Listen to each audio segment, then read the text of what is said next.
juga ingin membuktikan kepada halayak umum, khususnya di masyarakat sekitar di rumah, bahwasanya orang sebatang kara seperti saya itu mampu untuk bersekolah, mampu untuk melanjutkan S1. Karena kembali di podcast Retorika.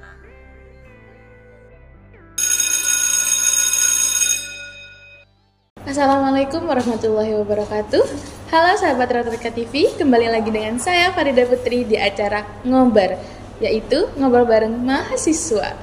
Gimana nih liburan kalian hari ini?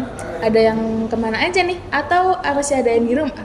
Gak apa-apa deh, yang penting kalian sehat selalu dan masuk kampus dengan keadaan yang prima. Sebelum saya perkenalkan tamu kita kali ini, saya dengar ada yang baru dilantik nih. Kalian pasti tahu nggak siapa orangnya? Atau kalian bisa tebak nih orangnya siapa?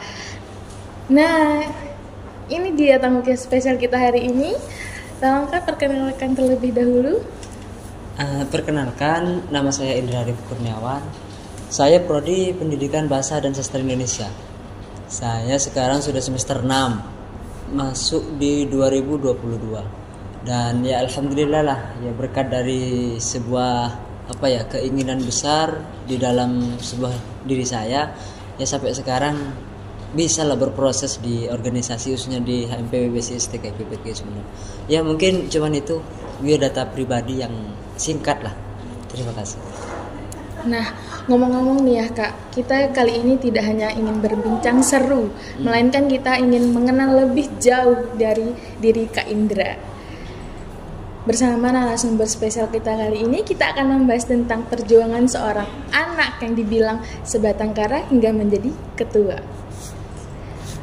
Sebenarnya ya, saya ini sekedar cerita dulu. Sebenarnya dulu saya kan lulusan 2020 saya baru lulus SMA. Setelah itu tidak ada keinginan sama sekali untuk kuliah, karena memang melihat ekonomi dari keluarga itu kayak kurang lah, tidak bisa mencukupi nanti ketika saya berkuliah. Saya mencoba untuk kerja itu ya serabutan, yang penting mendapatkan duit. Itu kan sebenarnya hanya ingin kepada diri sendiri, itu tidak mau memberatkan orang tua. Karena di masa itu di 2020 orang tua masih lengkap, ibu bapak masih ada. Yang itu mana kan nanti kalau saya langsung lulus masuk kuliah, takutnya nanti menjadi penghambat lah buat mereka. Takutnya jadi beban lah buat mereka. Makanya menyeimbangi hal itu saya mencoba untuk kerja. Ya kerjanya ya serabutan, ya kadang ikut teman ketika ada ngangkat barang, itulah intinya kerja serabutan. Yang itu bisa untuk beli untuk makanan atau untuk kebutuhan sehari-hari.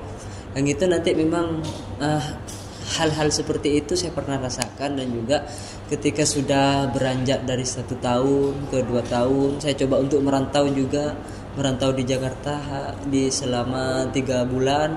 Setelah itu saya pulang saya kerja di Jombang 1 bulan, kemudian di Gresik 1 bulan. Yang itu masuk dalam sebuah perjalanan hidup saya. Saya tidak ada keinginan sama sekali untuk berkuliah sebenarnya dulu, karena memang ya tadi permasalahan utamanya adalah ekonomi yang itu tidak memungkinkan untuk saya kuliah itu. Kemudian lambat laun karena memang manusia itu kan kalau sudah beranjak dari umurnya tambah hari tambah tua, tambah tahun tambah tua, ya saya tidak habis pikir juga kenapa seorang ibu bisa meninggalkan anak yang masih butuh naungannya, butuh untuk perjuangannya. Hal itu saya tidak pernah terpikirkan sama sekali. Pada saat itu saya masih dalam bukan kuliah, masih kerja tapi kerja di Sumeneb, sudah tidak kerja di luar Sumeneb. Kerja di Sumeneb, dikabarin itu katanya masih ibu sudah mulai sakit-sakitan. Saya kan dulu panggilnya ibu, nggak panggil mama, nggak panggil umi, nggak. Saya panggilnya ibu dulu. Memang saya udah giat itu kerja, karena memang yang pertama untuk biaya pengobatan tiap harinya itu juga, kemudian untuk beli obat dan juga untuk periksa itu juga saya kerja udah giat untuk bantu ekonomi keluarga juga. Namun ya lambat laun penyakitnya sudah tambah parah, sudah ke puskesmas sudah, ke rumah sakit RSUD sudah, ke kiai minta itu apa namanya air sudah, ya karena memang Tuhan sudah lebih sayang terhadap ibu saya, yang mungkin di hari Senin malam Senin itu ibu saya meninggal di pelukan saya. Itu saya baru pulang dari kerja maghrib, itu saya pulang ke rumah itu sudah ibu saya sudah sakratul maut itu meninggal di pelukan saya dalam keadaan saya masih baru pulang dari kerja. Ya mau gimana lagi, harus dikuat-kuatin sebenarnya, cuman karena memang itu sudah surga saya di dunia dan juga di akhirat sudah meninggal di pelukan saya, mau gimana lagi. 1 minggu 1 bulan itu saya sudah kehilangan arah dulu. Saya sudah sempat gila sampai di penjara, sampai di borgol juga ya, karena memang sudah frustasi. Hidup sudah tidak mempunyai masa depan, hidup sudah tidak mempunyai ibu, bapak sudah ada, cuman lebih terhadap memikirkan diri sendiri, tidak memikirkan juga anaknya. Nasib anak itu bagaimana? Ya karena memang itu masuk sudah perjalanan hidup, ya mau gimana lagi. Ya mungkin ketika Tuhan memberikan suatu permasalahan tidak akan jauh lah, tidak akan luput nanti terhadap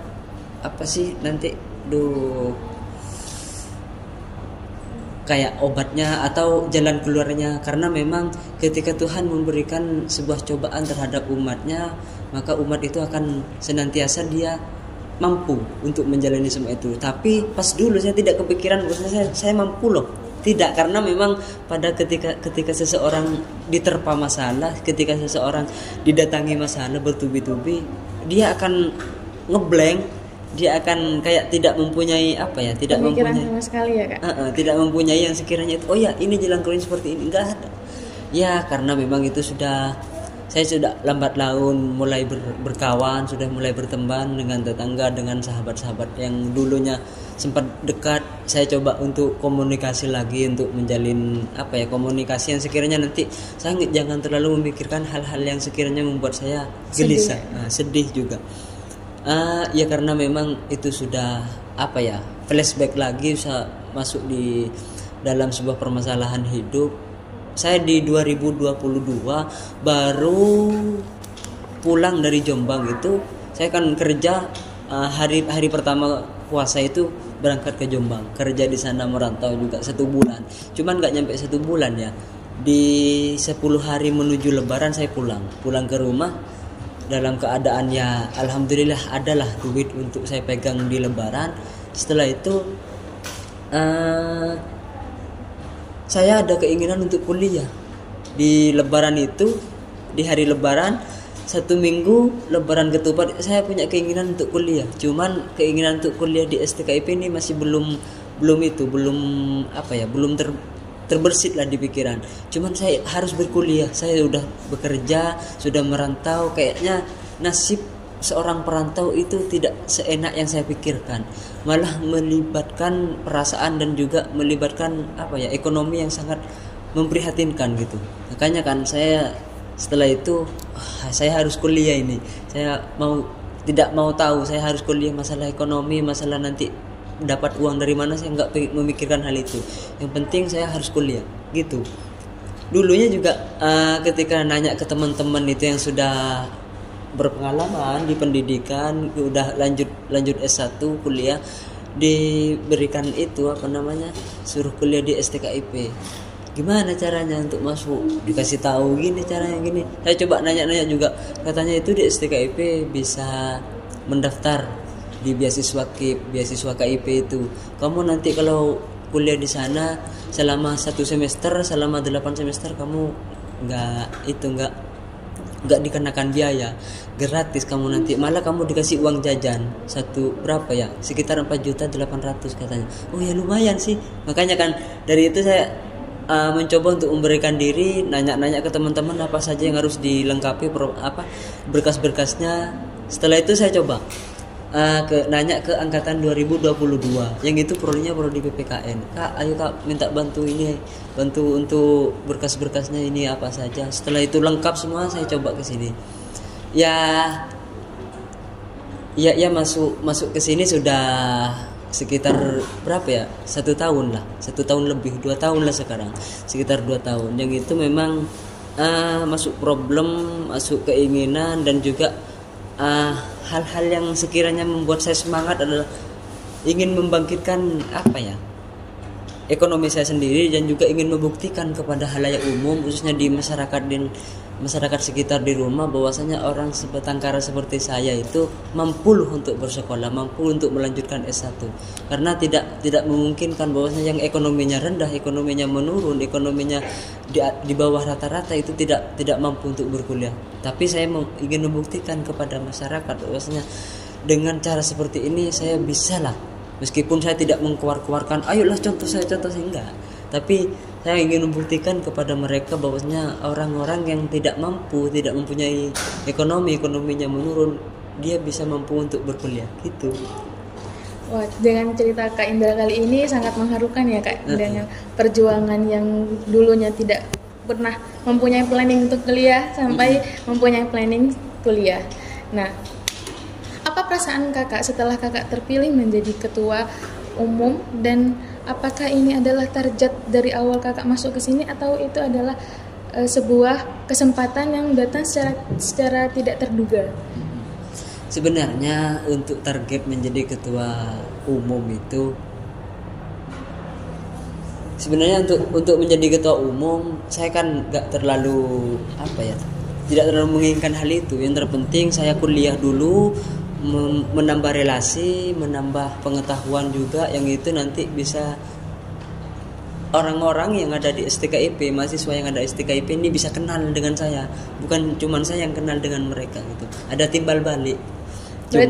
Cuman ketika saya sudah masuk di kampus semester 1, semester 2 mulai udah itu mengikuti organisasi di internal kampus. Yang itu banyak sebenarnya UKM unit kegiatan mahasiswa itu saya ikuti, ingin mengembangkan sebuah imajinasi dan juga pengetahuan mengenai organisasi yang ada di kampus STKIP. Begitu juga ketika saya sudah semester 1, semester 2 itu masih menjadi mahasiswa kupu-kupu, pulang pergi. Ketika sudah selesai kuliah pulang ke rumah, ketika sudah masuk kuliah berangkat lagi gitu tiap hari gitu. Karena memang dulunya tidak punya komitmen terhadap diri sendiri, saya harus on time di kampus, saya harus ada di kampus terus. Karena memang dulunya kan masih diambang untuk saya harus konsisten. Tidak, itu target-target seperti itu saya beranjak di semester 4 sudah. Semester 4 sudah mulai punya pemikiran, saya harus punya target sebenarnya ya. Setiap semesternya, setiap semester saya lalui harus ada target, dan target itu harus saya capai gitu. Makanya ketika saya aktif di organisasi, saya kan sebenarnya di organisasi di UKM itu saya pernah ikut di unit kegiatan mahasiswa pramuka gitu, UKM pramuka, dan juga UKM LPM retorika itu saya juga mengikuti, dan juga UKM Karoma. 3 itu saya coba mendalami di UKM itu, yang itu memang banyak saya pelajari. Di UKM Pramuka saya mempelajari sebuah mental yang diuji sangat betul oleh teman-teman yang satu angkatan ataupun oleh senior-senior yang ada di Pramuka. Mental itu dihajar habis-habisan, bagaimana kamu tidak mental kerupuk, bagaimana kamu itu mentalnya bisa kuat, itu dihajar habis-habisan di Pramuka. Yang itu bukan hanya melibatkan fashion kamu ini harus diubah, bukan hanya itu, tapi mental seorang mahasiswa itu bukan hanya ketika kamu bisa berkuar-kuar di media, ketika kamu sudah nampak di halayak umum kamu ciut, itu juga diuji itu juga menjadi pelajaran penting buat saya, bagaimana mental saya ini diuji di Pramuka. Kemudian saya di LPM retorika itu saya belajar untuk menulis, karena memang prodinya saya prodi pendidikan bahasa dan sastra Indonesia. Saya diajarkan untuk menulis cerpen, menulis novel, menulis puisi, ataupun menulis karya-karya yang itu sifatnya tidak terlalu tidak terlalu formal. Saya belajar menulis karena memang basicnya kalau di LPM retorika itu adalah jurnalistik yang berkaitan dengan kepenulisan, saya belajar itu.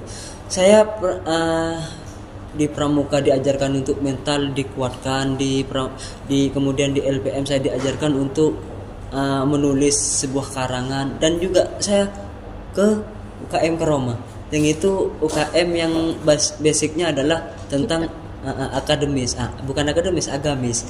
Itu basicnya tentang agamis, tentang keagamaan. Saya ketika saya sudah siap menulis, saya sudah mental sudah siap, saya sudah tahu ilmu jurnalistik. Kemudian saya ke UKM Karoma yang itu memang sifat dan juga kepribadian saya harus ditingkatkan. Hablum minallah, hablum minannas gitu.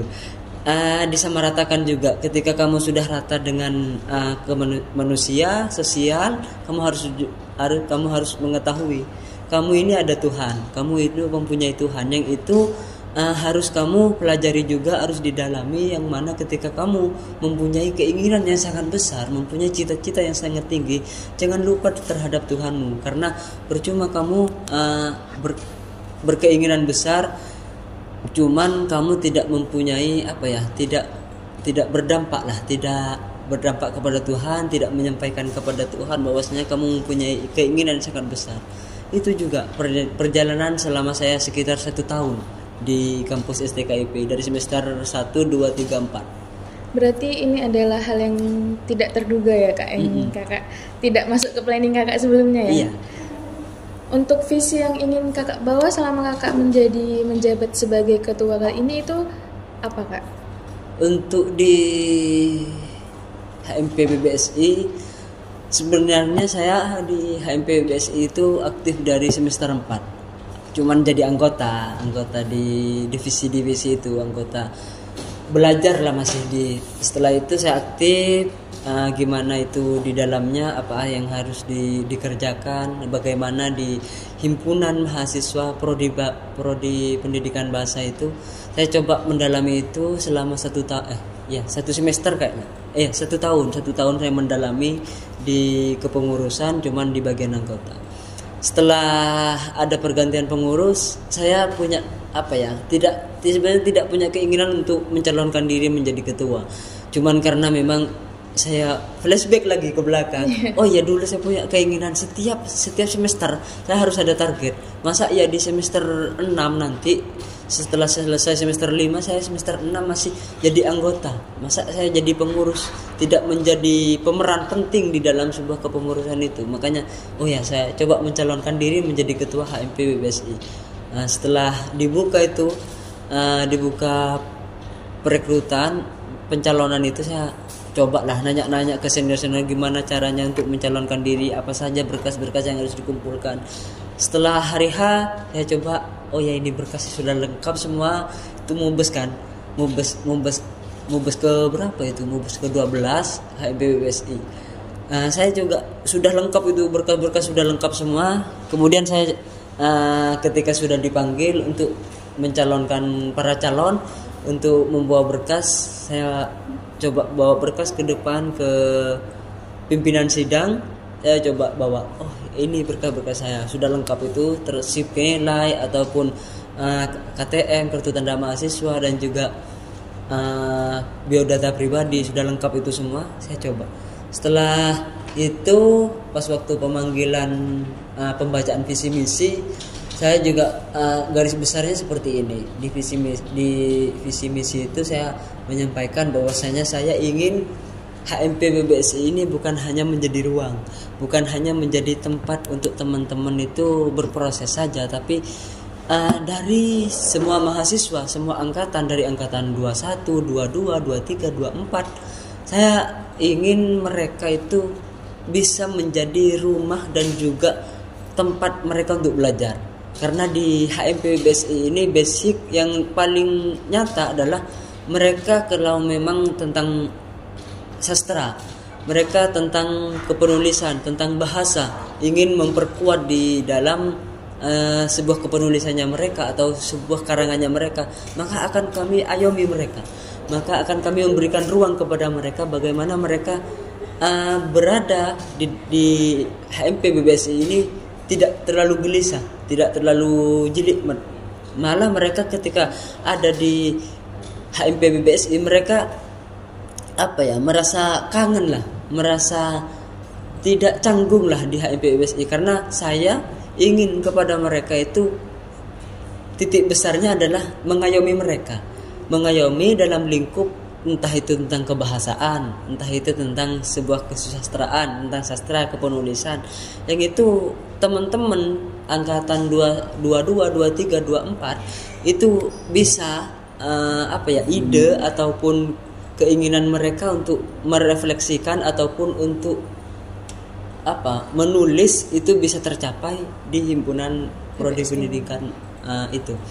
Setelah itu saya juga menyampaikan kepada mereka bahwasanya di himpunan mahasiswa prodi pendidikan bahasa dan sastra Indonesia ini bukan hanya tentang akademik saja, tapi diskusinya sifatnya formal, diskusinya yang sifatnya non formal, yang itu nanti memberikan pandangan kepada mereka bahwasanya tidak hanya terfokus terhadap akademik saja, melainkan juga kepada yang sekiranya itu diskusi-diskusi santai, entah itu diskusi tentang kebahasaan, tentang kepenulisan, tentang kesastraan, ataupun diskusi yang itu karangan dari teman-teman itu nanti bisa didiskusikan atau bisa dibedah. Itu juga saya juga menyampaikan hal seperti itu kepada pimpinan sidang atau kepada peserta sidang saat itu ketika saya mencalonkan diri untuk jadi ketua gitu. Nah, untuk motivasi kakak dalam menjabat posisi ini tuh apa kak? Motivasi terbesar kakak, wah saya pengen ikut ketua ini nih, gitu. Motivasinya? Sebenarnya untuk motivasi sih saya tidak terlalu melihat orang lain, tapi saya ingin melihat diri saya sendiri gitu. Saya harus termotivasi oleh diri saya sendiri, saya harus memberikan motivasi kepada diri saya sendiri. Karena memang kalau mengambil motivasi orang lain ada kekurangan pasti, ada kelebihan, itu tidak terlalu banyak. Saya ingin memotivasi diri saya sendiri, saya ingin mengambil motivasi kepada diri saya sendiri. Karena sejauh ini saya sudah berjuang, sejauh ini saya sudah menjalankan sebuah kehidupan, masa saya tidak bisa termotivasi oleh diri saya sendiri. Itu juga makanya penting saya juga sampaikan kepada teman-teman semuanya bahwasanya dengan saya sudah punya jabatan seperti ini, menjadi ketua, ya sebenarnya ini adalah keinginan terbesar yang memang dulunya tidak terbesit dalam pikiran saya. Cuman karena memang saat ini saya sudah mempunyai jalan, mempunyai alur yang ini alurnya sudah tinggal saya jalani, ya saya akan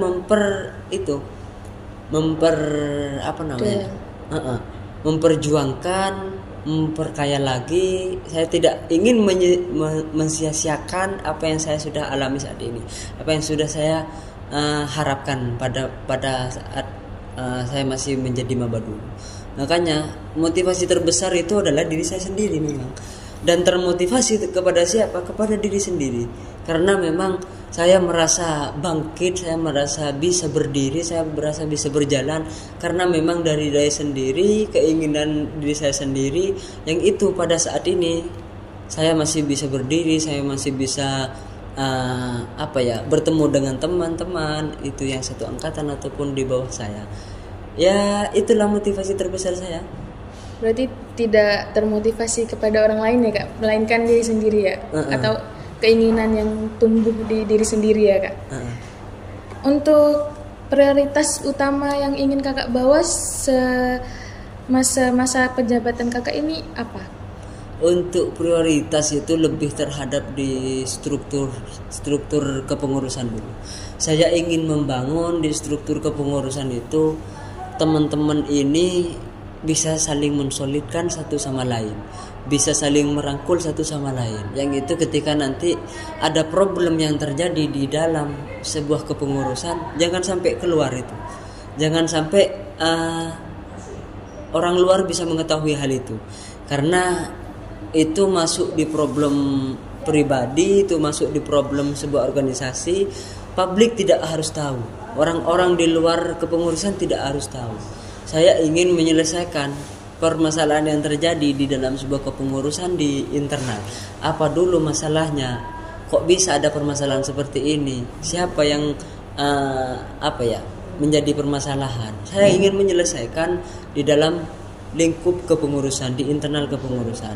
Dan juga keinginan besar kalau di prioritas di dalam sebuah kepengurusan itu, sebenarnya saya ingin teman-teman di prodi pendidikan bahasa dan sastra itu tidak hanya mereka itu fokus terhadap akademiknya saja, fokus terhadap akademik yang itu mereka tidak aktif di organisasi-organisasi. Karena saya pribadi bisa menyampaikan kepada mereka, kepada teman-teman itu, kepada para mahasiswa bahwasanya aktif di UKM ataupun aktif di luar UKM yang itu lingkupnya adalah lingkup organisasi, itu sangat berdampak lah kepada perkembangan diri, kepada diri mahasiswa gitu.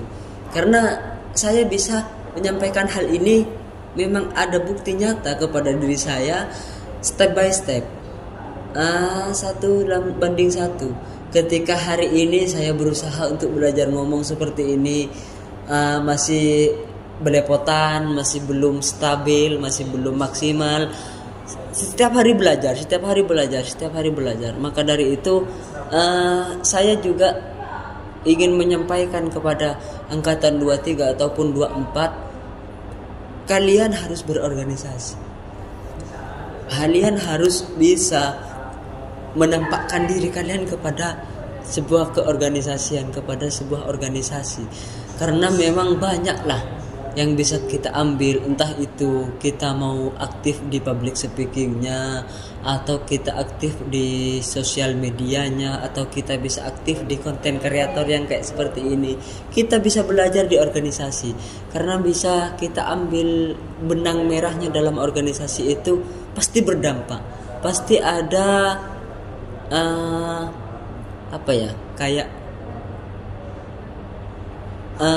hal-hal seperti itu. Keinginan yang sebenarnya di akademik itu hanya fokus terhadap ilmu saja, tapi di organisasi kita bisa belajar banyak, kita bisa belajar sesuai dengan keinginan kita gitu. Makanya kan prioritas yang saya unggulkan itu terhadap mahasiswa di prodi pendidikan bahasa dan sastra Indonesia, mereka harus berorganisasi, terutama di HMP BPSI STKIP PGRI Sumeneb.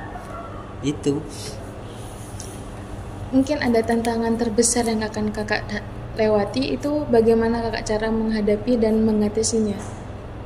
Untuk tantangan terbesar itu sebenarnya tidak jauh berbeda lah dengan UKM ataupun dengan HMP yang lain.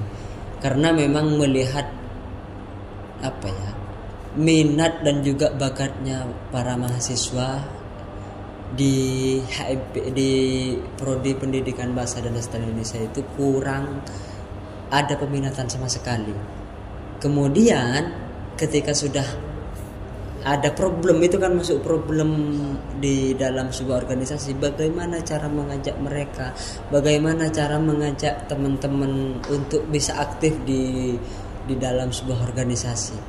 Saya ingin melihat situasi dulu, saya ingin melihat mereka dulu, mereka itu pengennya seperti apa, mereka itu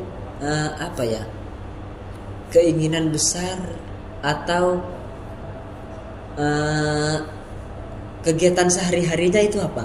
Saya ingin melihat itu dulu, karena memang pada saat ini mahasiswa itu yang dibilang adalah generasi Z itu mereka lebih enak rebahan, lebih enak scroll TikTok, lebih bermalas-malasan malas-malasan. Saya coba masuk ke dalam dunianya mereka, bukan mereka kemudian masuk ke dalam dunia saya, tapi saya harus masuk ke dunianya mereka. Yang itu nanti ketika saya sudah mengetahui keinginan mereka, mengetahui kegiatan mereka setiap hari, saya coba untuk menyamaratakan. Saya coba untuk hal itu nanti bisa mereka juga menyeimbangi. Oh, di HMP BPSI ini ada lomba main Mobile Legend, ada lomba main itu Free Fire. Itu kan sebenarnya untuk menarik para mahasiswa bisa mengikuti sebuah organisasi gitu. Nah, itu juga masuk nanti sebuah keinginan besar saya, yang mana ketika teman-teman di prodi pendidikan bahasa dan sastra ini mereka fokus main game terus tiap hari tiap malam, nah saya akan memberikan ruang kepada mereka di HMPBSI ini, ada ruang untuk main game. Tapi setelah mereka ngumpul dalam suatu tempat, dalam tempat-tempat tertentu, nanti akan saya selingi, saya akan memberitahukan, saya akan mensosialisasikan kepada mereka bahwasanya ada prodi pendidikan bahasa Indonesia, ada himpunan prodi pendidikan, yang itu nanti bisa teman-teman bisa secara tidak langsung mereka akan tertarik terhadap himpunan HMPBSI gitu, bisa tertarik itu sebenarnya sebenarnya problem yang terjadi dalam sebuah organisasi, dan itu saya ingin mempraktikkan hal itu kepada para mahasiswa gitu. Wah, itu tantangan yang sangat besar ya Kak, menurut Kakak ya, untuk mengajak anak Gen Z kan ya, yang terkenal bermalas-malasan, dengan mengajak mereka untuk berpartisipasi di HMPBSI ini. Lalu strategi Kakak untuk membangun dan menjaga kekompakan di dalam organisasi ini itu bagaimana Kak? Sebenarnya untuk membangun Kekompakan. Membangun kekompakan di dalam sebuah organisasi itu yang penting adalah komunikasi sebenarnya. Komunikasi antar ketua dan anggota, komunikasi antara ketua dengan pengurus, komunikasi antara ketua dengan BPH itu. Pengurus-pengurus harian, itu sebenarnya yang penting adalah komunikasinya kita, komunikasi antar anggota, komunikasi antar pengurus, komunikasi antar BPH, pengurus harian itu. Sebenarnya itu memang komunikasi adalah sangat penting ketika kita mendapatkan sebuah kewajiban atau mempunyai tanggung jawab yang cukup besar. Itu sebenarnya kita sama-sama ketika ada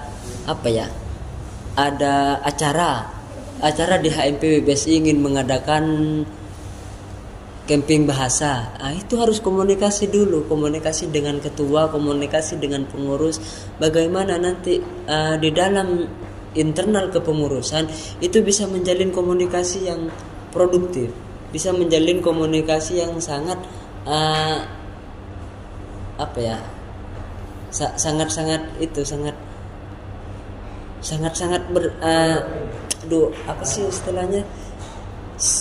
saling bergandengan. Itu komunikasi sebenarnya yang paling penting. Saya kalau di HMPBSI mempraktekkan hal itu, mempraktekkan bagaimana komunikasi teman-teman itu bisa nanti ditingkatkan lagi ketika ada acara, karena di acara itu bukan hanya konsep yang diperlukan, dana juga diperlukan. Itu komunikasi yang sangat intens, komunikasi yang sangat masif, komunikasi yang sangat produktif. Bagaimana nanti komunikasi itu bisa membangun sebuah acara yang cukup sangat besar gitu. Makanya garis besarnya adalah komunikasi dulu, komunikasi terhadap teman-temannya yang satu angkatan ataupun di angkatan atasnya atau di bawahnya. Karena memang kalau sudah komunikasi, kita itu bisa mengkonsep acara sedemikian rupa, tapi kita jarang komunikasi, maka amburadul itu di hari hanya. Kita bisa mengkonsep sebuah kegiatan yang itu konsepnya sudah bagus ataupun konsepnya biasa saja, tidak terlalu besar, tapi komunikasi kita intens, di hari hanya pas hari pelaksanaan, maka itu akan menjadi acara yang sangat besar karena saling bergandengan tangan,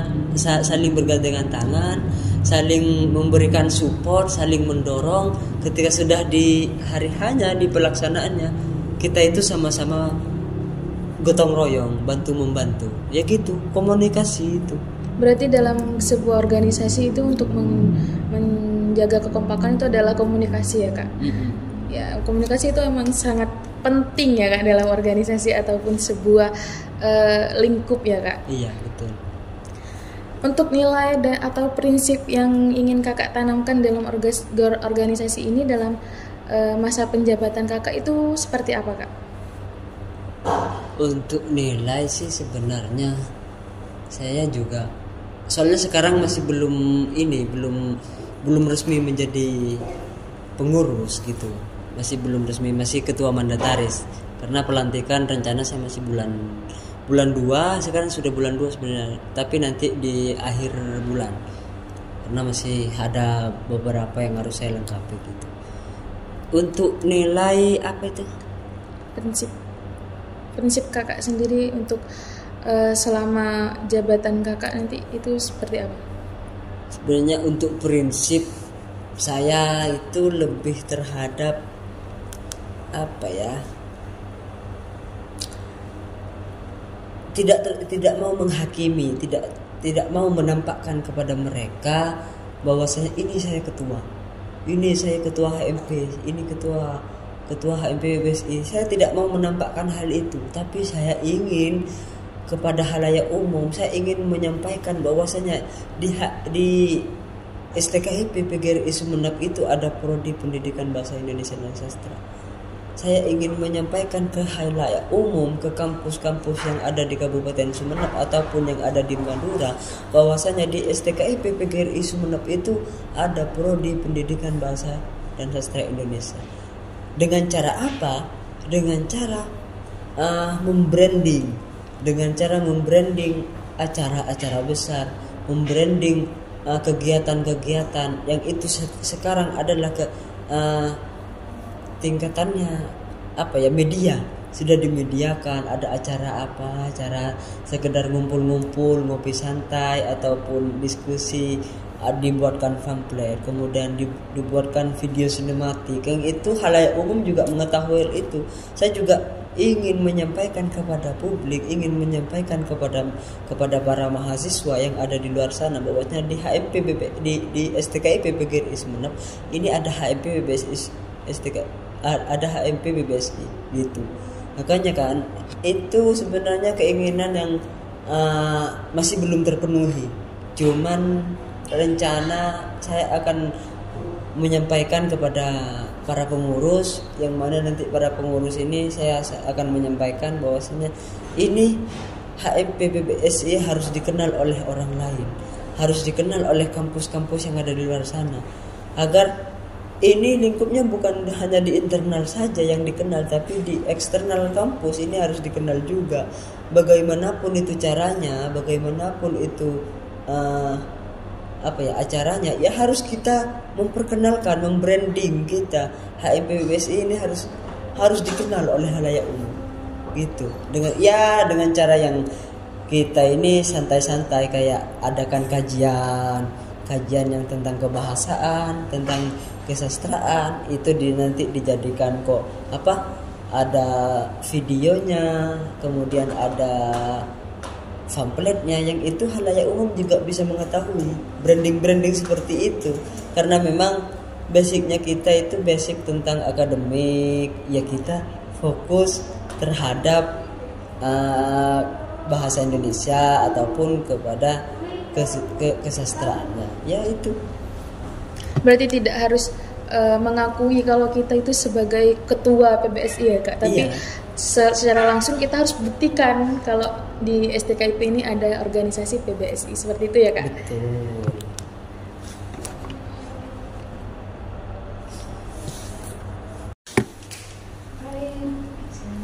Tunggu. Kalau boleh membayangkan nih Kak ya, bagaimana Kakak ingin orang-orang itu mengenang masa jabatan Kakak nanti? sebenarnya untuk masalah nanti saya dikenang buruk ataupun dikenang baik itu tidak berpengaruh sih kepada saya, karena memang ketika saya sudah nanti dilantik, kemudian selama satu periode itu 1 tahun saya menjalankan sesuai dengan estafet kepengurusan. Ketika ada kegiatan saya coba berkomunikasi ke teman-teman. Ketika ada kegiatan itu yang kegiatannya besar ataupun kegiatan yang diskusi santai, yang itu nanti memang ke teman-teman saya berharap tidak ada sekat antara ketua dan juga anggota, antara ketua dan juga pengurus. Saya akan istilahnya kalau di bahasanya presiden sama bupati itu merakyat. Saya coba untuk merakyat kepada semua anggota, kepada semua pengurus untuk sama-sama dirangkul. Bukan hanya bukan saya yang merangkul saja, tapi sama-sama dirangkul. Saya dirangkul oleh teman-teman pengurus, saya bisa merangkul pengurus dan juga anggota. Karena memang ketika jabatan di dalam sebuah organisasi itu menjadi patokan penting di dalam pemikiran teman-teman di HMP atau di jurusan pendidikan bahasa dan sastra Indonesia. Itu cuman saya coba untuk sering berkomunikasi dengan anggota itu khususnya. Karena kalau di pengurusan mungkin sudah sama-sama paham. Karena memang tidak banyak dan juga tidak sedikit ketika orang memimpin suatu organisasi itu banyak permasalahan yang terjadi, yang itu akan menjadi menjadi daya ingat oleh para kader-kadernya. Masanya itu dulu seperti ini, masanya itu dulu seperti ini. Kayak bukan berdampak baik lah ke depannya, tapi berdampak buruk yang itu akan diingat sampai si mahasiswa itu lulus gitu. Makanya saya tidak pengen seperti itu. Saya ingin mengembangkan diri saya sendiri dan juga ingin menyampaikan kepada para anggota dan juga para pengurus, yaitu mungkin kakak bisa memberikan motivasi nih buat saya ataupun teman-teman di luar sana untuk lebih kak punya planning ke depannya, motivasi yang ingin kakak kasih gitu kak. Ada ini sebenarnya. Saya tadi malam nulis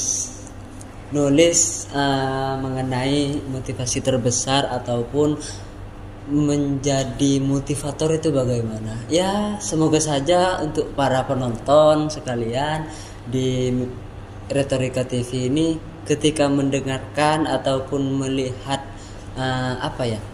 cuplikan dari ini atau memang melihat videonya, saya ada motivasi sedikit atau bisa menyampaikan motivasi mengenai ini. Saya nulis gini, narasi seperti ini: terangi jalanmu dengan semangat berorganisasi, jadilah pemimpin yang menginspirasi, pengubah yang positif dan pencerah yang solutif.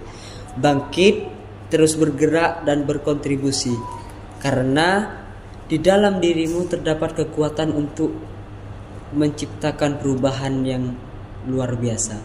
Itu sebenarnya kita itu harus bangkit dari diri kita sendiri. Harus bermotivasi atau memotivasi kita diri kita sendiri agar kita tidak terus seperti ini. Harus beranjak dari zona nyaman, harus bangkit dari zona nyaman. Mari kita sakit dahulu, baru setelah itu kita akan merasakan sebuah nikmat yang sangat luar biasa di dalam sebuah perjuangan. Ya mungkin itu. Wah, ngobrol kali ini sangat seru ya. Nah, tentunya perjalanan hidup itu memang tak mudah, tapi tidak ada keterbatasan untuk kalian untuk menjadi lebih maju, untuk mengembangkan diri. Hari ini kita membuktikan bahwa dari seorang anak sebatang karang menjadi ketua HMP PBSI STKIP PGRI Sumeneb. perjuangan dan kerja keras beliau memang menjadi motivasi atau kunci dari kita untuk membangun semangat dari diri kita sendiri. Semoga cerita dan insight kita hari ini menjadi motivasi bagi teman-teman. Jangan lupa terus mendukung Jurnalis Kampus dengan berbagi, bercerita, dan sampai jumpa kembali di Retrotika TV. Dadah, jangan lupa subscribe, komen, dan like, and share. Bye-bye teman-teman.